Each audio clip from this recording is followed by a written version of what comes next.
What's going on, YouTuber? This your boy G coming back to you from the 432, and in this video I'm going to be talking a little bit about future Gohan, who just so happens to be my favorite Dragon Ball Z character of all time. But sadly, he only made a short appearance in the movie special for Dragon Ball Z titled The History of Trunks, which aired between episodes 125 and 126. And especially since he made his return in episode 44 of Super Dragon Ball Heroes, I figured this be the perfect time to talk a little bit about my favorite character and give him the credit that he deserves.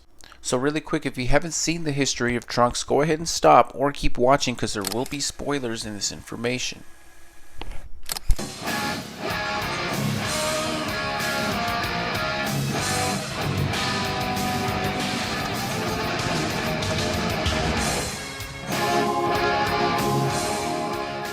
Future Gohan appeared to be a 23-year-old man who took Trunks under his wing after Trunks realizes that he wants to fight against the androids who were destroying city after city. But what's really sad about this movie special is that we come to find that all the Z fighters were killed by the androids except for Gohan and Trunks. But as you can see here, during this time Gohan is so much older than Trunks, leaving Gohan to grow up and train on his own the same way his master Piccolo grew up, which was so nostalgic, ladies and gentlemen, when you really think about it, because even though he's wearing his father's colors, he acts just like Piccolo, especially when he starts training future Trunks. In this scene, once we see Gohan kick Trunks into the whirlpool, we see him just stand off into the side like Piccolo used to do and watch Gohan get out of situations on his own. Very nostalgic, ladies and gentlemen. But then things started to get really sad after future Gohan and Trunks team up against Android 17 and 18. They did a really good job at fighting against them, but they failed, which costed Gohan's arm. But what really blew my face off when I first saw this scene was when Gohan actually turned Super Saiyan for the first time. It was so unexpected, ladies and gentlemen, because prior to watching this movie, the only Super Saiyans that we saw actually transform were Goku and Trunks. So when I saw Gohan transform in this fashion, I was just completely blown away. His design just skyrocketed, especially his hair. I like the way his hair is when it's black, but whenever he turns Super Saiyan, it just looks phenomenal.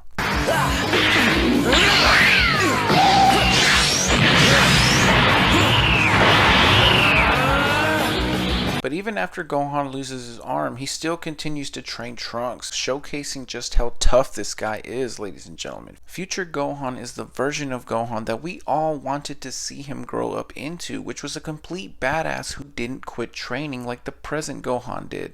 So hopefully in the new Dragon Ball Super Hero movie, he comes back in spectacular fashion. But anyway, future Gohan continues to train Trunks until Android 17 and 18 attack a nearby city. And folks, this is where things start to get really sad and intense for me, because even though Gohan has one arm, he is still determined to go fight the androids and protect the people around the city. Trunks is also ready to go, and even though he hasn't mastered the Super Saiyan transformation yet, he is still determined to go fight as well. But Gohan doesn't want him to go this time because of what happened last time. He tells him that he's more vulnerable when he's around, so that he should stay behind, which absolutely should start giving you Piccolo vibes right off the bat, ladies and gentlemen. And this moment right here, I believe, is exactly how Piccolo went down and caused Gohan to transform into a Super Saiyan. And who knows, Krillin might have stayed behind to watch Gohan as Piccolo took off to fight the androids. Who knows, ladies and gentlemen? These are questions that I've always wondered since I saw this movie. But, long story short, Gohan tricks Trunks into going and knocks him out. Something Piccolo would do to Gohan, because if you're a Dragon Ball Z fan, you know damn well that Gohan would not let Piccolo go out to fight on his own. Especially not after the events with the Saiyans and Planet Namek. Their bond has grown so much since then.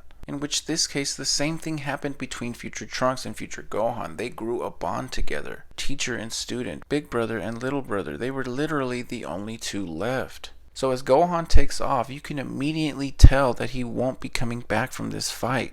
But as he enters the city, Gohan puts up a badass fight between Androids 17 and 18, a way better fight than what we saw him do in the last fight, proving that he can take on the androids one-on-one. But after we see Gohan win the first round, the androids rush in together to tag team and trick Gohan into his death.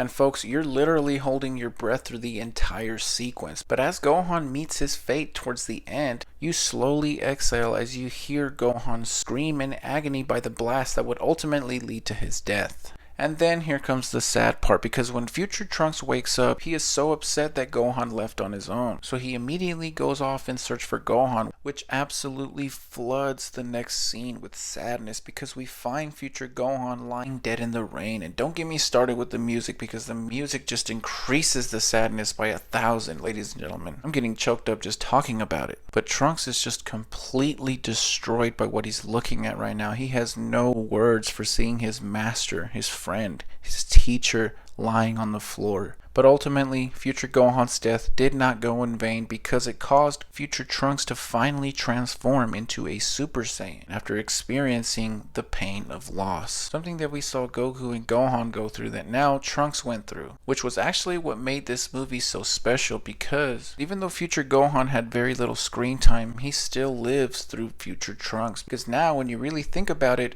future Trunks has a very similar attitude to what future Gohan had, his master, the same way Gohan did with Piccolo, his master. Very interesting, folks. I highly recommend this movie if you haven't seen this movie. It's only an hour long, 48 minutes to be exact. It's not that long, and it's very well worth it, I promise you that. But overall, let me know what you guys think about this video, and if you're new to this channel, you can hit like, share, and subscribe to stay tuned for the next video.